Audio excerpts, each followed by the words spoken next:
Hi, and welcome back to 10-Minute Movies, where we take cinematic masterpieces, and more often disasters, and cut them down into short, digestible videos. Today we're taking a look at the third film in the James Bond franchise, Goldfinger. Goldfinger was released in 1964, a year after From Russia with Love. This time round though, the producers opted for a different director, Guy Hamilton. The film also features more of an all-star cast than From Russia with Love. Sean Connery returns as James Bond, supported by the likes of Honor Blackman, Shirley Eaton, and Gert Frober, as well as Lois Maxwell, Bernard Lee, and others returning as the MI6 staff. The combination of Guy Hamilton's new approach to Bond, a talented cast, and a film with nearly double the budget of its predecessor led to what is widely considered the greatest Bond film of all time. So, without further ado, let's get into the plot. The film starts with a pre-credit sequence. This follows Agent James Bond on a mission to destroy a drug laboratory in Latin America. After infiltrating the plant, Bond places plastic explosives on some handily placed barrels of very inflammable fuel. He detonates these, destroying the plant. We then fade into Miami Beach, Florida. Bond has travelled to America for a holiday. While staying at the Fontainebleau Hotel, Bond meets CIA agent Felix Leiter. Leiter gives Bond instructions from his superior, M, to keep tabs on bullion dealer Auric Goldfinger. We are then introduced to Goldfinger, played by Gert Frober, a German actor who had so much difficulty with his English lines that his voice had to be dubbed in a studio during post-production. Goldfinger is there to meet with Mr. Simmons, whom he plays a daily game of gin rummy with. Leiter informs Bond that Goldfinger has been thrashing Simmons all week. Bond therefore deduces that Goldfinger must be cheating. He goes inside to find Goldfinger's room, and there he discovers Jill Masterton, Goldfinger's employee, who's been spying on Simmons' cards through a pair of binoculars and informing Goldfinger of his hands through an earpiece.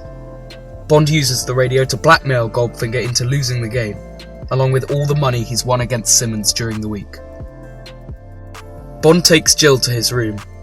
There, they drink champagne and go to bed together, before Bond receives a call from Felix, asking James to meet him the following morning.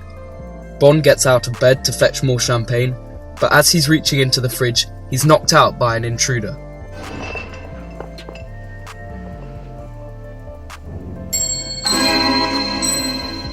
When Bond awakens, he returns to the bedroom to find Jill dead. Her body had been covered entirely in gold paint, causing her to die from skin asphyxiation. Bond returns to London. There, he meets with M and the Governor of the Bank of England. The Governor explains to Bond how gold prices vary across the world. This allows someone to profit by selling gold bullion internationally. He then explains that the government has been concerned about gold smuggling for quite some time. They've managed to identify Goldfinger as one such smuggler, but they've been unable to figure out how he smuggles his gold across borders. Bond's objective is to find out how he does it. To help in his mission, Bond visits Q Branch. There, Q gives Bond two tracking devices, one large one and one smaller one that fits into the heel of Bond's shoe. He also gives Bond a modified Aston Martin DB5, complete with revolving number plates, an ejector seat, and even an early version of a sat-nav that can be used along with the tracking device. It's in this movie that Q's character really clicked. Although he appeared in both Dr. No and From Russia with Love, it was Goldfinger where Q first really became a beloved character. Perhaps as director Guy Hamilton advised actor Desmond Llewellyn to inject sarcastic humour into the character. And incidentally, we'd appreciate its return, along with all your other equipment. Intact for once when you return from the field. The next day, at a country club in Kent, Bond meets Goldfinger for a game of golf. We're also introduced to Goldfinger's manservant and henchman, Oddjob, who was the one who knocked Bond out at the hotel in Miami. The two play, and Bond ends up winning the game. Afterwards, however, Goldfinger, who's aware of Bond's ulterior motives for meeting with him, warns Bond not to interfere with his affairs. He then reinforces the threat by having Oddjob do this. As Goldfinger prepares to leave, Bond places the larger tracking device into the boot of his car, allowing Bond to follow him. Using the tracking device, Bond follows Goldfinger on a journey through France and Switzerland. On the way, Bond is shot at by Tilly Masterson, who's trying to assassinate Goldfinger. This is Jill Masterson's sister, out for revenge after the death of her sister. Bond follows Goldfinger to his gold processing plant near Geneva. There, he sneaks into the plant under the cover of darkness and discovers Goldfinger's method for smuggling gold internationally. Goldfinger melts down and then shapes the gold bars into panels. He then fits these to his Rolls-Royce and drives into Europe, where he brings the car to the Geneva plant to melt the gold panels back into bars. Whilst there, Bond also overhears Goldfinger talking to Chinese nuclear physicist Mr. Ling about something of importance called Operation Grand Slam. On his way out, Bond runs into Tilly Masterson again, who's trying to kill Goldfinger. During this encounter, Bond accidentally trips an alarm which alerts Goldfinger to their presence. Bond and Tilly try to escape in the DB5, but they're caught up to by Oddjob, who kills Tilly with his hat.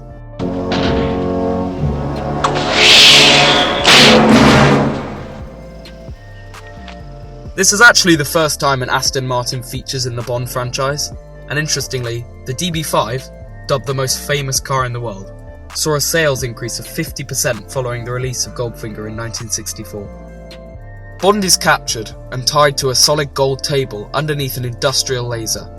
Goldfinger explains to him that it can project a spot on the moon, or at closer range, cut through solid metal. I will show you. The laser then begins slicing through the table towards Bond.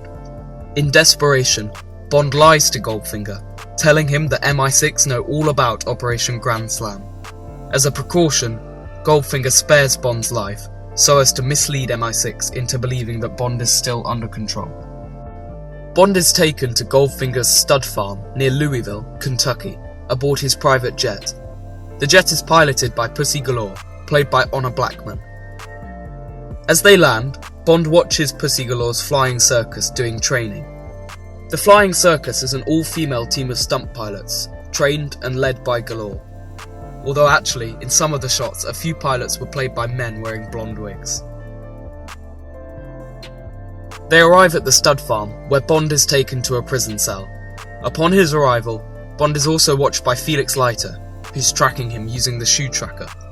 Bond manages to escape his cell fairly quickly, and while snooping around, he witnesses Goldfinger holding a meeting with several members of the Mafia. The Mafia are there to discuss Operation Grand Slam, which they're funding. Grand Slam is Goldfinger's plan to rob the gold bullion depository at Fort Knox. This will largely be done by releasing poisonous Delta-9 nerve gas into the atmosphere around Fort Knox. Bond is then recaptured by Pussy and taken to his cell. Back in the meeting room, Goldfinger has the Mafia men killed using the Delta-9 gas. Later, Bond meets with Goldfinger for drinks. There, he points out to Goldfinger that his plan to rob the entire depository won't work, as he won't have enough time to move the gold before the American army intervenes. Goldfinger then reveals to Bond that he doesn't actually intend to steal the gold. Instead, Mr. Ling from the Geneva plant has supplied Goldfinger with a dirty bomb that Goldfinger will detonate inside the vault to irradiate the gold. This will make America's gold supply useless for 58 years, increasing the value of Goldfinger's own gold and allowing the Chinese to profit from the economic chaos. Goldfinger tells Pussy to entertain Bond, so the two head inside one of the stables. There, Bond tries to kiss her, but she throws him on the floor, displaying some impressive judo skills. In fact, producers Harry Saltzman and Albert Broccoli were so determined to get Honor Blackman for the part of Pussy Galore that they had the actress's ability to perform judo written into the script like this. She eventually softens, however, and her and Bond kiss. The next day, Operation Grand Slam begins with the flying circus spraying the Delta-9 gas over Fort Knox. This seemingly kills all of the military and government personnel nearby, including Felix Leiter. Goldfinger's private army then breaks into Fort Knox and breaks open the vault using the laser. Goldfinger then arrives with the bomb, and it's taken into the vault, where a henchman handcuffs Bond to it. Unbeknownst to Goldfinger, however, is that Bond convinced Galore to alert the Americans and replace the gas with a harmless substance. The troops all arise and attack the depository, which kills many of Goldfinger's men.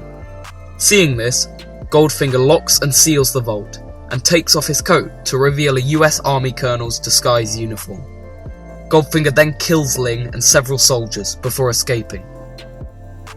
Bond, Oddjob and the other henchmen become trapped inside the vault. The henchman tries to stop the bomb out of fear for his life, but Oddjob throws him to his death.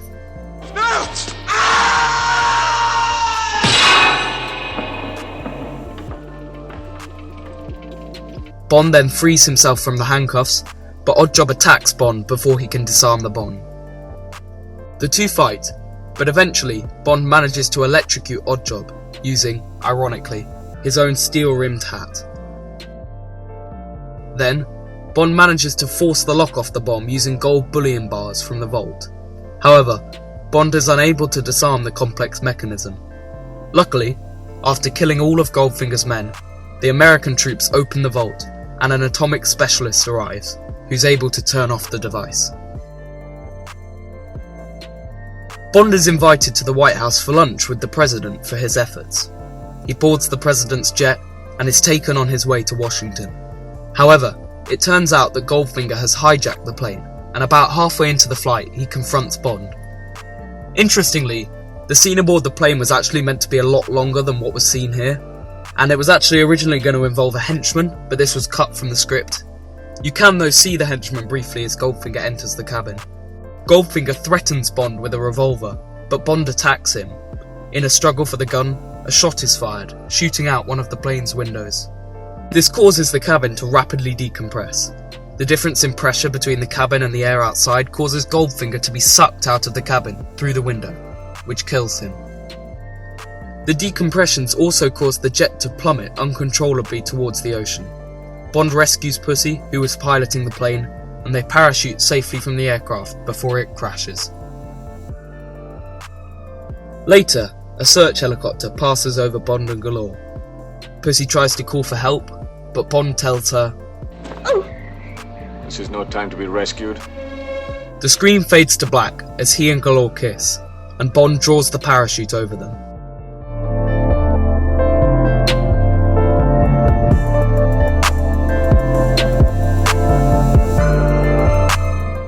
Thank you so much for watching 10-Minute Movies.